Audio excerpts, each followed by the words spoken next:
Wadhi kaunti ma Kisumu kama waidoni rumbi magalit kod kuyo kwako gweng makaswa iko chogo e sub county Manyando tok jabodaboda moro kaungi mane okowuon e yor derruok bang' miyo moro mabene nchane otingo wacho ni nokwalo simbe. Jabodaboda no moyang nyinge kaka Samuel Okala wacho ni no kaungi mane okowuon Otieno Manyoro kotiyo kod jakede e od wadgi ka jalup ruoth ma Kochogo South sub location Evelyn Obuon oyango mai ka olero jabodaboda no nchane otingo miyo moro mane wuok e liel e giko dira mokalo kane otere gwenge mag Ahero kaito bang'e miyo no wacho ni Samuel ne okwalo simbe. Ko wacho ni jabodaboda no mabende wuok jabodaboda mabende wuok alwora no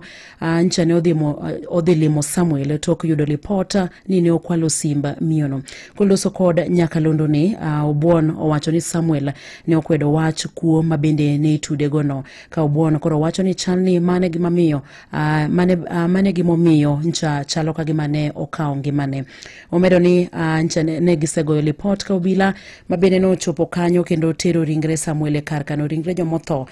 ma otho funeral home ka koro nonro dhi nyime e wi gima dine kela tho mar jabodaboda no. Bende jokene